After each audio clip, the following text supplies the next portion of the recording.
Bueno, hoy les vamos a hablar un poco sobre Manuela Beltrán, una heroína quien dio inicio a la revolución de los comuneros rompiendo el edicto que hablaba sobre el aumento de los impuestos mercantiles en Colombia. Ella fue una mujer que desde el principio mostró su inconformidad, no queriendo derrocar al rey, al contrario, al lado de él, pero pidiendo que un gobierno, que el gobierno no hiciera decretos ni subiera los impuestos a su pueblo. Esta mujer es de Santander y allá inició toda la revolución y ahí se empezó a pasar por otras ciudades Más como largos del fue en mundo. Pasto, El cañón donde del Manuela Chicamocha, Cumbal pero fue esta una de las bellísima que obra no también se saca por casualidad, inició la sino más revolución bien en para Pasto. brindar homenaje a los valientes Espero les hombres y guste. mujeres colombianos santanderianos que en el siglo XVIII Gracias. protagonizaron un gran acontecimiento histórico que ocurrió en esta región y se llama la Revolución de los Comuneros. ¿Quiénes eran los comuneros? En su mayoría eran gente humilde, trabajadora que vivía las difíciles condiciones sociales, políticas, económicas. Ellos se ven obligados a protestar en contra de sus gobiernos para mejorar las condiciones de vida, puesto al alza los impuestos que ayudaban a sostener una guerra que existía entre España e Inglaterra. Todo esto colma la paciencia de la comunidad y es así como se ven obligados a protestar. Es ahí donde empiezan a surgir grandes líderes, entre ellos José Antonio Galán y el señor que vemos sentado en el extremo. Él se llamaba Fray Ciriaco Archila, era un monje dominico que con la ayuda de Galán escribía mensajes en forma de verso.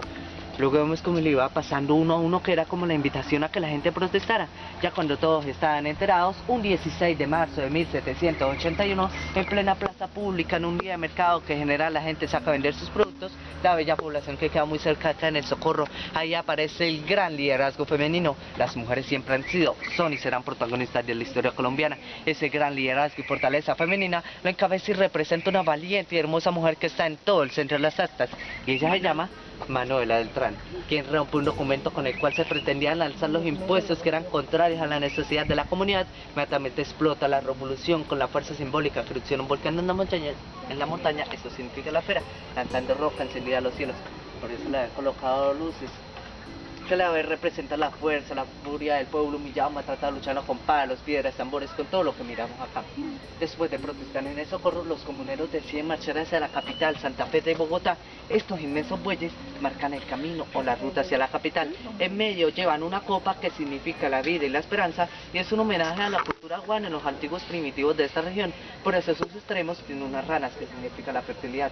Y acá en el segundo caballo, junto a la cabeza del caballo, iba el gran líder José Antonio Galán, seguido una población de aproximadamente 20.000 personas, que eso era mucha gente en ese entonces. Llegaron hasta una bellísima población que se llama Zipaquirá, Cundinamarca, ya un paso de la capital. La Real Audiencia, preocupados al sentir que se acercaba la multitud, decide enviar una comisión de negociación encabezada por el arzobispo español Antonio Caballero de Góngora para Guayán Simón Boul. Este, cumpliendo una misión más política que pastoral, se inicia a toda la multitud: señores, regresen todos en paz y en armonía a sus territorios.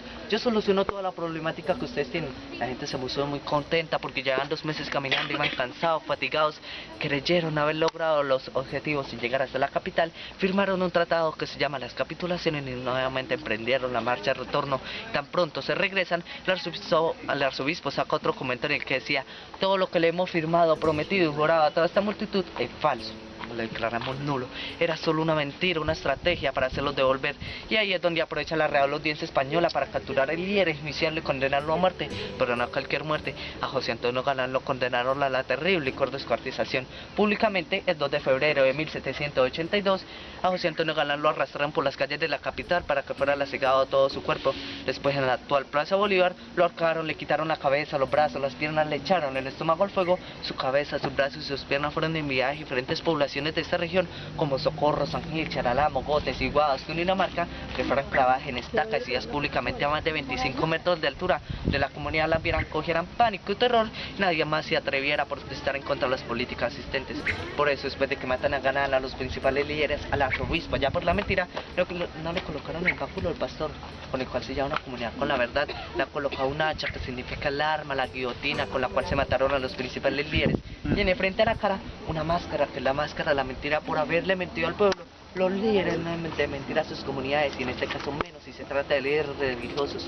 Además lo han parado en Simón Bowl, que significa el poder, el dinero y la riqueza. El arzobispo estaba candidatizado para ser virrey de la Nueva Granada y él logró los objetivos, él fue virrey, pero el pueblo en esta ocasión, prácticamente por poder y dinero, esto fueron todos los campesinos traicionados. Y como toda la historia se ha basado en la economía del tabaco, que ha sido un producto muy representativo para esta región, toda la escultura se ha hecho sobre esta gran plataforma. Es una inmensa hoja de tabaco, pesa aproximadamente 1200 toneladas, apunte hacia el socorro, sostiene 35 figuras hechas en bronce, acero, cemento, piedra y cuarzo blanca. La hizo un gran escultor colombiano que se llama Luis Guillermo Bayo Vargas, manizalita, que viene a hacer esta bellísima obra acá como homenaje histórico a Santander y a toda Colombia. Muy rápidamente, este es el simbolismo de esta escultura. Si usted tiene una pregunta, alguna inquietud, algún aporte, con muchísimo gusto. ¿No? Todo totalmente claro. Sí. Y si no, que tenga muy buena tarde. ¿Dónde está la hoja que usted hizo? La hoja es el suelo, Es es la la base. plataforma. ¿Esta? Señor. Sobre la cual está Tiene sentada. tallo en este extremo y apunta hacia su Por eso es Ya poco. tiene forma. la voltea, sí, señor. Por ahí ¿Hay que darte un aporte? en un pueblo que Señor, está ¿Hay que darte un aporte o trabajas?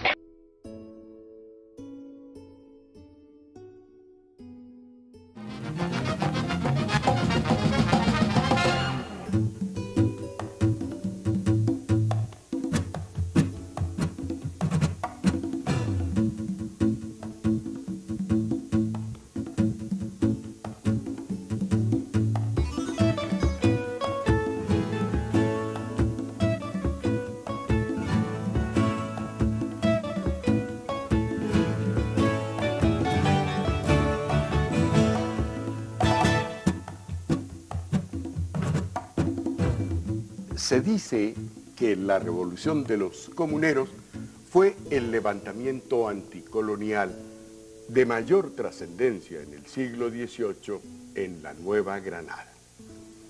Tuvo como uno de sus primeros escenarios la población del Socorro, en Santander, justamente aquí, donde nos encontramos ahora. Hoy vamos a recorrer la primera etapa de esa revolución que concluyó en Zipaquirá, ya llegando a Santa Fe de Bogotá. Pero me pregunto, ¿cuáles fueron las causas de ese estallido? ¿Y quiénes fueron sus protagonistas? Espero que hoy podamos resolver esos interrogantes.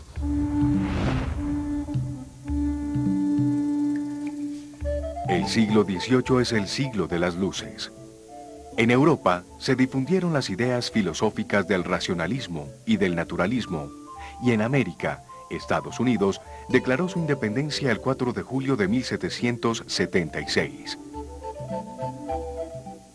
España dominaba la mayor parte del continente americano con los virreinatos de la Nueva Granada, Perú y Río de la Plata, la Capitanía General de Venezuela y la Audiencia de Quito.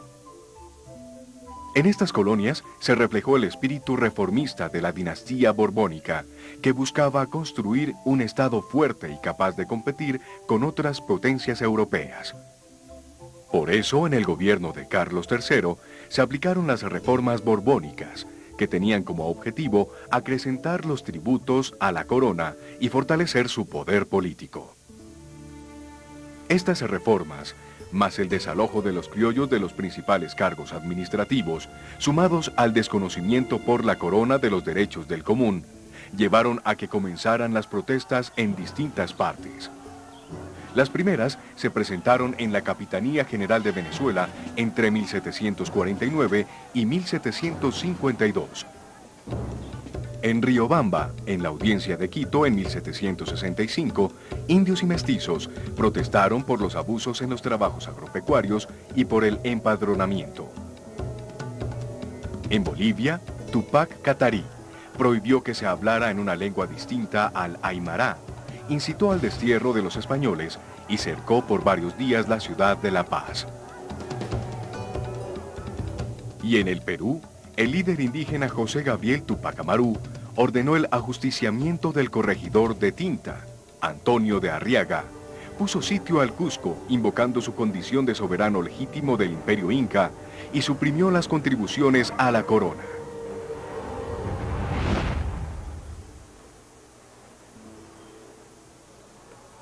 Indudablemente, estos levantamientos, estos vientos de cambio influyeron en la Nueva Granada? Pidámosle a nuestro asesor, el historiador Carlos José Reyes, que nos cuente cómo influyeron, por qué y dónde comenzaron estas protestas en el nuevo reino de Granada.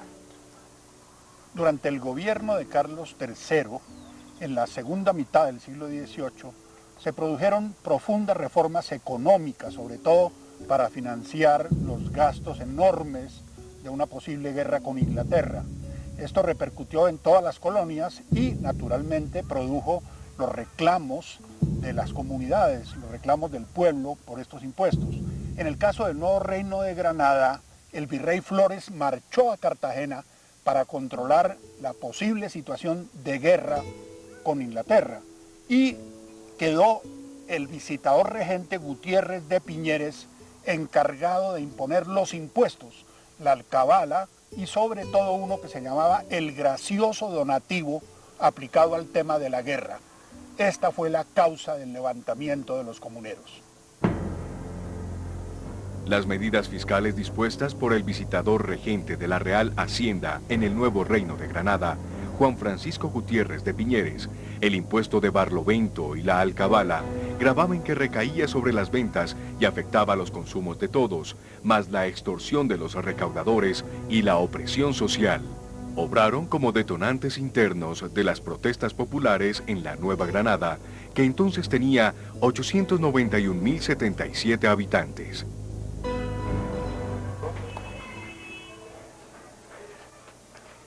La inconformidad empezó a sentirse a través de violentos motines, aquí, en lo que hoy es el departamento de Santander, que para entonces era el primer centro productor de tabaco.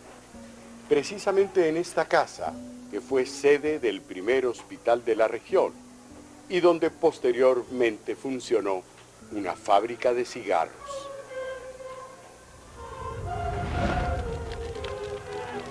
El 22 de octubre de 1780 se amotinaron los comuneros de Simacota. El 29 del mismo mes, los de Mogotes. El 18 de diciembre, los de Charalá. Luego, los de Barichara, Curití, Oiva, San Gil y otros. Y después, los del Socorro, una de las poblaciones más prósperas del virreinato y una de las más afectadas por la prohibición de la siembra de tabaco. En el Socorro aún se conservan casonas coloniales como esta, donde nació el canónigo Andrés María Rosillo. Pero me parece que sería interesante saber cómo era el Socorro en el siglo XVIII, cuando estalló la insurrección del Común. La Villa del Socorro pertenecía a la provincia de Tunja y ocupaba el cuarto lugar en población después de Santa Fe, Cartagena y Popayán. Tenía las industrias y manufacturas más grandes del nuevo reino de Granada, sustentadas en el cultivo de algodón y tabaco, en fábricas de cigarros, pique y manufacturas de alpargatas, caña, panela y aguardiente. El Socorro como municipio, como capital de la provincia comunera, tiene su importancia radica principalmente en la gesta comunera del 16 de marzo de 1781, al igual que otros hechos importantes como el 10 de julio de 1810, donde se llevó a cabo la primera acta de amnistía con lo que tiene que ver la independencia por parte del pueblo criollo. En esta plaza, hoy Parque de la Independencia, donde los viernes se hacía mercado, estalló el primer polvorín del movimiento comunero de 1781. Pero me pregunto yo, ¿cuál fue el de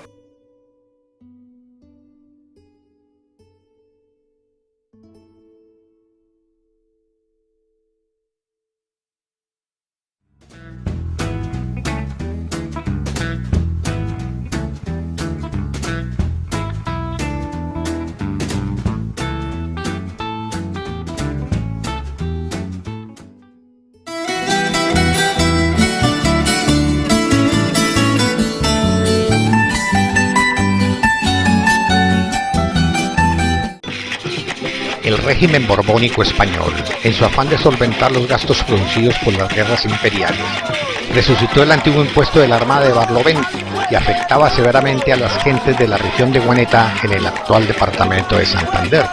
Los ánimos en la región estaban caldeados por la cantidad de contribuciones que agobiaban a todos en general, siendo día de mercado en la población del Socorro.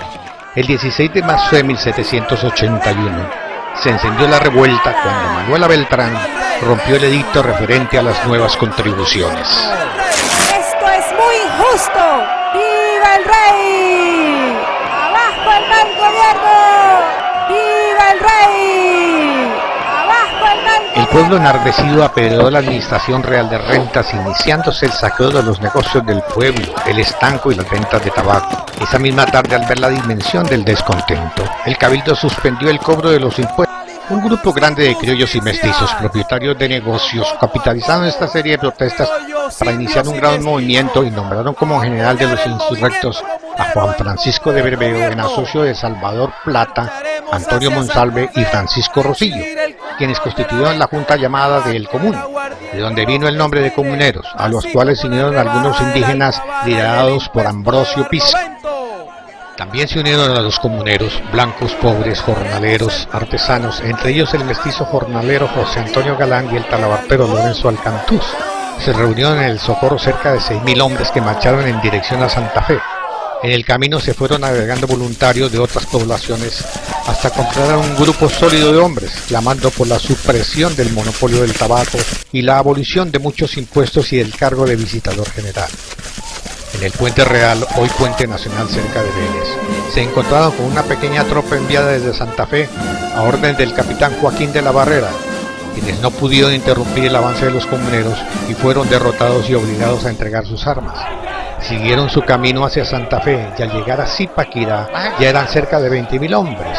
El triunfo comunero llenó de pánico a la capital del virreinato y el gobierno se propuso impedir la llegada a Santa Fe y designó al oidor Vasco y Vargas y al alcalde don Eustaquio Galaviz y al arzobispo Antonio Caballero y Góngora para negociar. La comisión decidió acceder a las demandas y se firmaron unas capitulaciones que fueron aprobadas por la Real Audiencia. En ellas se rebajaban unos impuestos, se suprimían otros, se atenuaba su recaudo y se convenía en dar preferencia a los americanos sobre los españoles para algunos cargos. También se acordó perdonar todas las faltas a los comuneros.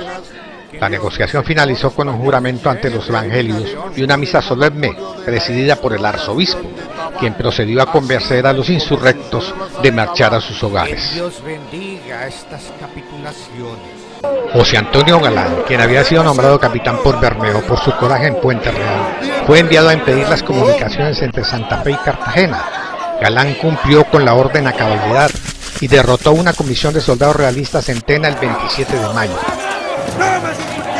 Galán cumplió, pero desobedeciendo la orden de regresar y desconociendo las capitulaciones, siguió su campaña de agitación por algunos pueblos ribereños del río Magdalena, con la convicción de que el movimiento comunero solo podría triunfar si se transformaba en una revolución social. El 20 de julio sale victorioso a una emboscada preparada por las tropas realistas, que tenían orden de entregarlo vivo o muerto.